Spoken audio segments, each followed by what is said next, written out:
Charles Malki, biologist and plant expert with Ivory Organics, where we grow cool plants. In today's lesson, here we are homeschooling, kids homeschool life science lesson on saving the planet. And I've also written a book about saving the world with the home garden, but we're not going to be talking about just plants today. We're going to be talking about all living things. And I've given you guys all a 5-question test that we're going to review and do today in today's class. And I'm going to start off with question 1 being match the following studies. And whenever you hear the words O-L-O-G-Y, which is ology, like in these 3 words that I wrote in front of you, being botany, zoology, and then there's also biology. So all of the ologies usually mean the study of, but now we got to see what the word in front of it is. Braden, when you go to the zoo, what do you see? Elephants. And elephants are what? Are they plants or are they what? Animals. So when you go to the zoo, you see animals, and so zoology, some people read what looks like Z-O-O as zoology, but it's actually zoology, is the study of what? Everybody. Animals. And so now on your list, you've got also A and B. So now there's botany, which is also known as phytology, not typically called phytology, but botany, and then the other one is biology. Which one do you think is the study of plants? Which one would you say? Raise your hand. How about Braxton? Help me. Read letter A for us. Letter A. Yeah, you just said it. Botany. And then I'm going to come back to you, Alyssa, on the biology one. So remember biology for the next one. So botany. When you guys go to the gardens, they sometimes call them the botanical gardens. And when you go to the botanical gardens, you're going to see a lot of what? Elephants? Plants and trees and all the different kinds of plants. And I have around me all of these plants. Does anybody know what these kind of plants are? Any guesses? We're going to get to that later. How about this? What is this over here over on my left shoulder? What's this? You guys should know, but I'm going to skip you because I know you know. A banana tree? You got it. Nice job. It's an ice cream banana tree. An ice cream banana tree from my backyard that you guys got about 2 years ago, and now it's getting huge. That's awesome. So if we did zoology, which is the study of animals, and we did botany, the study of plants, what's going to be the study of both of them? Like all the living things, is going to be called what? Yeah, it's going to be letter B. And now I'm going to ask Alyssa, what is letter B? Biology. So the biology is the study of all living things. So that's a great job. Now for question number 2, let's see how hard this is. And I'm gonna pick on someone new for this one, okay? But I'm gonna be looking for raised hands. Which category of life is the most important? So we talked about plants and we talked about animals, and now let's just read, and I'm gonna pick different people to read letters A through E. So who wants to do letter A? Me. So it's zoology. So Bryn got that one. Anybody want to do letter B? What is B? Brax. Botany. Botany. Who can do numbers C? So Beckham, what is letter C? Number 2, C. Biology. Good job. Now for letter D. Number 2, D. Yes. People. And then how about for E? I'm going to pick Isabel in the back this time. All of the above. All of the above. So now let's read it again. Which category of life is the most important? You guys go ahead and raise your hand. Is zoology, the study of animals, the most important? Is botany, the study of plants, the most important? Is it biology, which is the study of all living things, most important? Is it people are the most important, or is it all of the above? All of the above. All of them are important. The people are part of the biology too, right? So people are important as well. Why are bees important? Yes, Alyssa. Bees are helpful because they make honey. Yep, so bees are helpful because they make honey. And what else do bees do? There's one more thing that they do. Cool, Liam. They pollinate flowers, and that's huge. So when the bees go to pollinate the flowers, what they're doing is helping to create the fruits and the foods that we now get to eat, right? There wouldn't be any bananas, there wouldn't be any apples, there wouldn't be any peaches, there wouldn't be any cherries. there wouldn't be food without the bees. The bees are really important. What else is important? How about the birds? Why are birds important? What do they do? Braxton. They eat the seeds from the ground and stuff, and then they poop them out, and then they plant more seeds. Good job. So if the birds are eating the fruits, let's say, and sometimes they also eat some seeds, like let's say they're eating figs, and the figs have got some seeds, and then they take the seeds with them in their belly, right? And when they make those bird droppings with the little seeds, those seeds germinate, and now there's more fig trees, right? So they help spread trees around town as well. So it looks like he's got an answer as well. Why are birds important? Because they fly. Because they fly and they're so beautiful, right? Can you imagine if there was no birds? Like, that wouldn't be fun. Are you gonna go to the beach and there's nothing like flying around the beach? So birds are important. Why are sharks important? So Beckham, why are sharks important? Because they eat fish. They eat fish. That's huge. If there weren't sharks eating the fish, then what would happen to the fish population? But humans eat them too. They'll end up like killing themselves because there's just too many of them, right? So the sharks keep the fish populations under control, so they're important. Braxton, you got another idea? What? Don't humans eat fish? And humans eat fish too, so we're helping to keep the fish populations under control too. But sharks have an important role in the ocean too, like there's predators and then there's prey, right? So sharks are important. Now, why are people important? What do people do? Why are people important, Braxton? Well, for fun. People are here to have fun? Seems like it. It's always a party over here, huh? Yeah. Any thoughts? To spread God's word? What? To spread God's word? Spread God's word. Wow. So with that being said, in my book, page 3, and I was saving this kind of for the conclusion, but I know a lot of you guys here read the Bible, but even if you don't read the Bible, people have a purpose on this planet being, and I wrote it here, then the Lord God took man and put him in the Garden of Eden to farm the land and to take care of it. And that's in Genesis. So if we're here to take care of it, what can we do to make this planet better? Pick up trash. And actually I have that on my list. Is that something that we can do to make this planet better? Any other ideas on what we can do to make this planet better?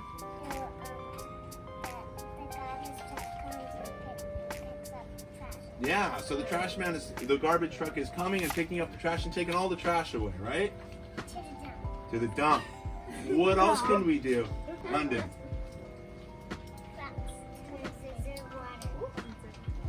To conserve water. That's actually going to make this planet a better place.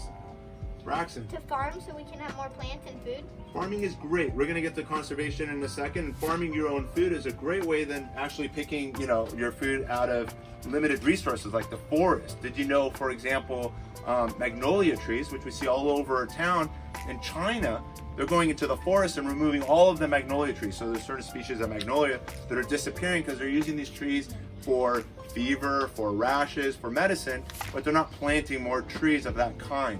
So that kind of tree is going to be forever gone if we don't farm the things that we need the most. Bryn, you had an answer as well. Conserve water and food. Conserve also food. Don't waste food, right? How about the reuse? How does that go? The RRR. Isabel's in the back. What do you want to say? Reduce, reuse, and then recycle. And recycle. So those are the 3 R's. So what are the worst things that we can be using that don't break down well when you put it in the trash? Victoria. Plastic. Plastic. Plastic's like one of the worst things we can be using because plastics take like hundreds of years for them to break down back into the soil. So plastics we should be avoiding at all costs. So whenever you see plastic, say, I don't want to use plastic. Let's use something that's made out of what would be better than plastic? Metal? Metal would be better because you can recycle metal a lot better. What's another thing that would be better than plastic? Bryn. Plants, like I was gonna say wood, like you can use also like when you, there's some restaurants that are now using wooden utensils instead of plastic utensils, and that would be better. But reusing would be using metal utensils, right? When you go to the restaurant, use the metal utensils, and then what? What do they do with them? Throw them away? They wash them and then they use them again, so they're reusing them. So the things that you can reuse are better than using plastic that's gonna end up in the trash and then be stuck on this planet for a very long period of time. So the next topic we're going to talk about when it comes to life is there's several categories of animals on this planet. Can you guys name categories of animals that are on this planet? Awesome job. So one category of animal, of all the animals on this planet, one category of animals is fish. Name another category of animals. We'll start here. Victoria. Dogs. So dogs would be in a category of animals known as what? Starts with the letter M. Mammals. Mammals. So people and dogs have hair and typically breastfeed their babies. And those are mammals, okay? And they're warm-blooded is another characteristic. So we got mammals and birds. What's a third category of animals? Braxton. Lizards. Lizards would be in what category of animals that starts with an R and includes snakes and turtles? What is it, Brax? Reptiles. Rodents would be in mammals because they got hair and they're warm-blooded, and they also take care of their babies like we do with feeding them milk when they're young. So we got the fish, we got the mammals, we got the reptiles, and Isabel, what's another one? Another one is amphibians. So amphibians live both in water and on land. Can you give an example of an amphibian? Frogs. So frogs would be an example of something that lives in the water and also on land. And now there's another category. I like starting with fish, being they started in the water and then they crawled out of the water according to evolutionary science. First it was the fish crawled out of the water, becoming amphibians, living both in water and on land. So it's from fish to amphibian to reptiles, and then the reptiles can now live just on land, and they can handle also living in desert conditions with very little to no water. And then those creatures that fly in the air with feathers, the birds, which I think London got, right? So then we got the birds, and then the category 5 is the people and dogs are what? Victoria, starts with an M, you already said it? Mammals. Mammals, so those are 5 categories, and then there's a 6th category. And I told you I wanted to save this one for last, and somebody started with it. What is the 6th category of animals? Braxton. Butterflies. So that 6th category of animals, someone said butterflies at the beginning, is a category of animals known as invertebrates. Does anybody want to guess what invertebrates means? Anybody else? What does vertebrae sound like to anybody on the carpet here? I think Liam, right? What do you want to say? Your back. Doesn't a vertebrae sound like your back? So the vertebrae is your backbone. So when you say invertebrate, which means without a backbone, now it's this whole category of animals that does not have a backbone. Now, butterflies don't have backbones. Now can you name more animals that don't have backbones? There's tons of them. But I'm going to save these 2 for last. Anybody else? Guesses? What else doesn't have a backbone? Victoria. Spiders. Spiders don't have backbones. Alyssa. Slugs. Slugs don't have backbones. There's millions of these. Go for it. But animals, not plants. So we're in a different category. Anything that's an animal that doesn't have a backbone. Snails. Snails don't have backbones. What lives in the soil and wiggles around? Ooh, worms. No, worms. Worms don't have backbones. So another invertebrate. And there's mouse and squirrel. Nope, those are mammals. So the mouse and the squirrel are mammals. So the invertebrates, just to let you know, this category of animals called invertebrates represents over 90%, actually even over 95% of all the animals on this planet. And these include the single cell organisms that are floating in the ocean and make up for like a lot of our also oxygen. We got the protozoans, you've got earthworms, we got the starfish and the sea urchins and the snails and the squids and the octopus. And then there's also the insects, the spiders, the shrimps, the crabs, the lobsters. 95% of all the animals on this planet are invertebrates. Isn't that amazing? So, with that being said, we just discussed invertebrates. What invertebrate is the highlight of today's show and tell? Someone on the carpet. Brax. Butterflies. Butterflies. And specifically, what kind of butterfly is the highlight of today's talk? Yes. Monarch. Monarch butterflies. So, monarch butterflies, what's so amazing about monarch butterflies, and I don't know if your parents know this, but did you guys know that monarchs are like on the brink of extinction? Did anybody know that? No. They're almost gone. Did anybody see any monarch butterflies this year flying around? Yes. You saw some? Yeah. So there's monarch butterflies around, but as of just a few months ago, there was an article published saying that almost 54% of the population of monarchs that we had last year are gone this year. 54% of those are gone. And they said in the last 20 years, there's 80% less monarch butterflies now than there was 20 years ago and all the years before that. So monarchs are going down, down, down, down, down, and there's a lot of reasons for why, and there's theories as to why their populations are going down. But one of them is, and let's talk about that now, why would you think that monarch butterflies are disappearing from our skies? Liam? Pollution is a great one.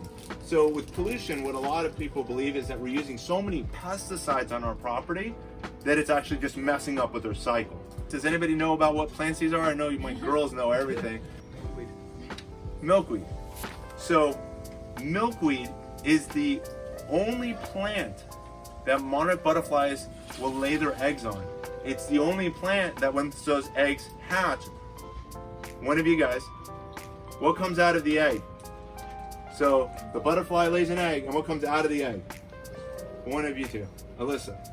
A caterpillar. A caterpillar comes out of the egg, and then it starts doing what? Right away. It needs to do what?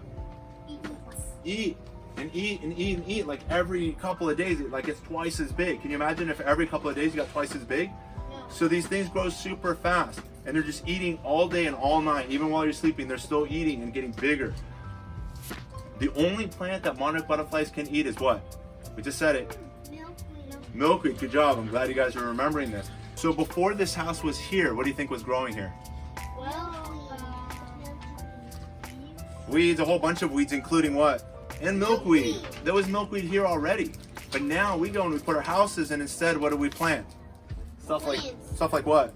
Banana trees. Were there banana trees here before we put the houses here? No.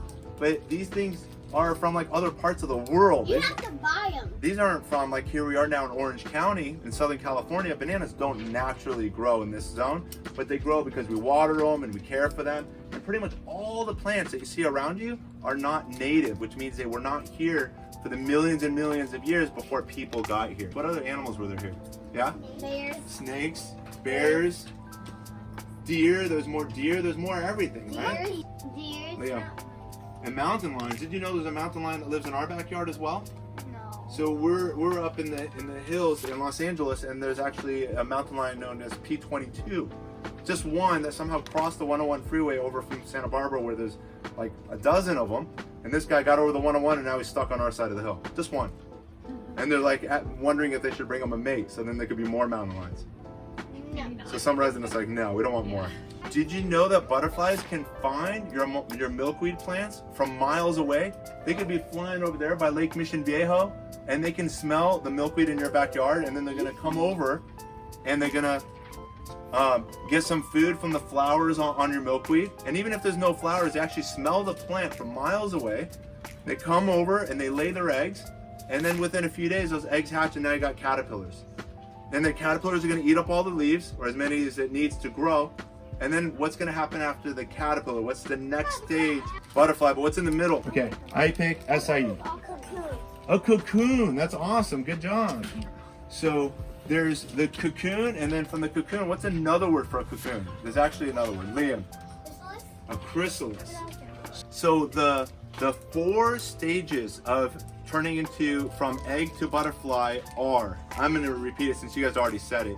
It starts with the egg, and then out of the egg comes this little baby caterpillar, and then the caterpillar is going to turn into a cocoon, but the better word is chrysalis, because the difference between a cocoon and a chrysalis, and what this guy's going to do is turn into a chrysalis, is it's going to peel its entire skin off, and it creates this bag of liquid juice, which is the chrysalis, and then that all transforms into a butterfly. Compared to a cocoon, what happens is the caterpillar will wrap itself like a spider into the silky shell, and then the caterpillar inside then transforms into a butterfly from there. So the difference with the cocoon is it spins a web, which is also the way people make, have you ever heard of, what kind of shirts? What is it made out of? It starts with an S. Silk? Yeah, soft, silky. Clothes comes from these butterfly cocoons, right? Where they wrap their bodies up in silk instead of turning into a chrysalis, which you're going to see some examples of a chrysalis here on the table in just a moment of a painted lady type of butterfly, which you can see the picture of right here on the box. Question number 3. Who wants to read it for us?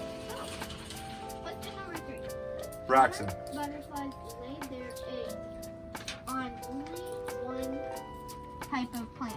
Circle the correct answer. So I'm going to read that for you. So we just read monarch butterflies lay their eggs on only one type of plant. So do monarch butterflies, and use your pens and circle the right answer. Do monarch butterflies lay their eggs on Christmas trees? No. Do they lay their eggs on tomato plants? No. Do they lay their eggs on grass? No. Or do they lay their eggs on milkweed? Milkweed. Milkweed, good job. So the last thing I want to say about milkweed is that by planting milkweed, you're planting what I like calling is islands of hope. So you taking this milkweed to your house and planting it, now the monarch butterflies are gonna fly around and they're gonna see your milkweed and they're gonna lay their eggs here, and then they're gonna smell one of your friends' milkweed a couple blocks away and lay some more eggs over there, and then there's just gonna be more eggs and more caterpillars and more, at the end of the day, what? More what? Butterflies. More monarch butterflies. And hopefully we're going to do our part to help bring their populations back. And then what if there's another bug on your plant? Because another bug that you might find on your milkweed is also aphids. And aphids like sucking on the plant, and maybe you're going to find a grasshopper, and the grasshopper is going to chew on the plant. And what are you going to do when there's other bugs on your plant? Should you spray it with something? Why not? Leave it, because those animals like it too. So if there's other insects on your plants, leave those there. Right? Just leave them alone, right? Because they're enjoying the plant too, right? Yeah. Not just cheer butterflies. They should cheer. What'll happen if you put bug spray on these plants? They won't come, because then the butterfly won't come because there's bugs.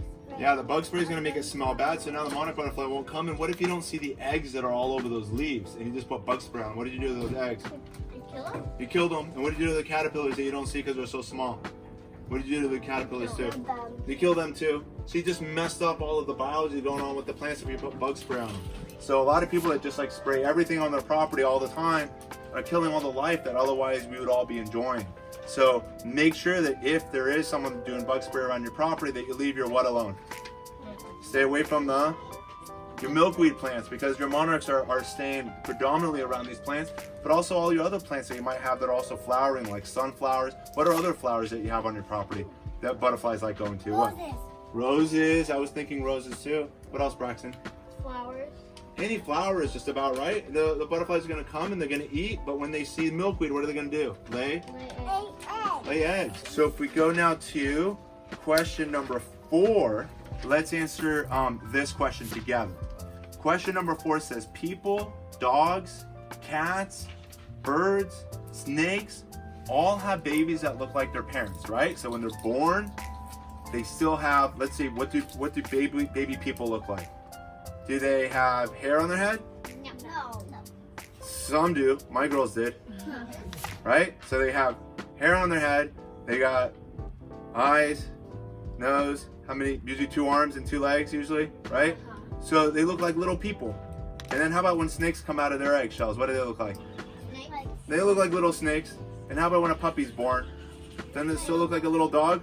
Yeah. Yeah, so they all still look like their parents, right? So when it comes to butterflies, on the other hand, they go through a process what's called metamorphosis. Can anybody try to say the word? Can all of you? Let's try to say it as a group. It's a really big, hard word. Metamorphosis. One more time. Metamorphosis. So metamorphosis is where animals look completely different as they go from one stage of life to another. Braxton, what are we going to say? Metamorphosis is like, so a monarch butterfly would lay an egg, and then it turns, and then it's a caterpillar, then it's a chrysalis, and then it's a butterfly. So it goes through 4 stages of life. There's 4 stages of the butterfly life cycle. You just took my entire next 5 lines away. But good job. So metamorphosis is it looks completely different at every stage of life along the way. So as Braxton already said and took away from me, it starts with an egg. The egg then turns into a caterpillar, and the caterpillar turns into a chrysalis, which is totally different. And then the chrysalis turns into a butterfly, which again is totally different. Metamorphosis. So if we take a look at question 4, I want you guys to put an order and circle the right letter of the order in which the butterfly life cycle changes, starting with the egg. So does it go from egg to butterfly, like choice number A, and then chrysalis caterpillar, or is it option or choice B with egg, caterpillar, chrysalis, butterfly? Does choice B sound right? Or is it choice C, where it's egg, butterfly, caterpillar, chrysalis? Or is it D, where it's egg, chrysalis, butterfly, caterpillar? Any guesses? Which option is it? Victoria, what did you pick? B. B. Does anybody else pick B? B. You got B too? You got B too? So B is the right answer. So you're gonna circle for number 4, choice B. So it's gonna be egg, caterpillar, chrysalis, butterfly. I want you guys to write on that last line, what is your favorite animal or plant? And you're gonna share that with all of us. So in conclusion, while you guys are writing that down, I wanna share with you that, and we kind of already touched upon it at the beginning, is that we all gotta do our part to make this world better. So in whatever it is that we're doing every single day and every single week and every single month of every single year, is try to find out what we can do to make this planet and our homes and our backyards better. And one of the ways that we're all going to do it today is by taking what home? Milkweed. Yeah, we're going to take milkweed home and we're going to plant it. And that's going to actually start making your garden better, and you're going to make your community better, and you're actually making this planet a better place by planting milkweed. And there's a lot of other things we can do, such as we talked about reduce the use of, for example, plastics, reusing some things like we talked about with metal utensils, and overall recycling whenever you have something recycled, such as your glass bottles and any other things like cardboard and paper, and to recycle that whenever possible. Another helpful tip I want to share with you in conclusion, and something I also teach also on our YouTube channel as well as in my book, is to dedicate at least in your gardens about 5 or 10% of your real estate to native plants. So by planting milkweed and talking about plants and native plants, does anybody have any other ideas of what a native plant is? But what's the California state flower? Any guesses, kids? For Hawaii, for example, state flower, and I know you love Hawaii, is the hibiscus. But here in California, what is the state flower? So do you guys remember like this year's spring and last year's spring, people all went into the hills, bless you. They went into the hills and they were taking pictures with these orange flowers all over the hillside. What are those orange flowers called? Brandon, you had your hand up? Any ideas what those orange flowers are all over the hillside? California state flower is what? Isabel? Poppies. Yeah, so the California poppy. So those are other flowers you can also be planting that are native and will help the whole biology that's surrounding what's been here for millions of years before we came here and put our houses here and called it our home. So those are all helpful things. So now, let's hear your animals and plants. I'm gonna start with this front row. And even if you didn't write, I'm still gonna call on you to tell me what you picked. So Victoria, what did you pick? Cat. So your favorite animal is cat. And how about Brent? Dog. You picked dog? Elisa, what's your favorite animal or plant? Bunny. A bunny. I love bunnies, and we've had bunnies. London, what's your favorite animal or plant? Caterpillars. That's awesome. It matches what we're talking about today. Yes. Liam. Caterpillar. What? Dog. Dog. Great. Brax? Wait. Pumpkin. Pumpkins. And it's October, so that's fitting. And Brooke, what's your favorite animal?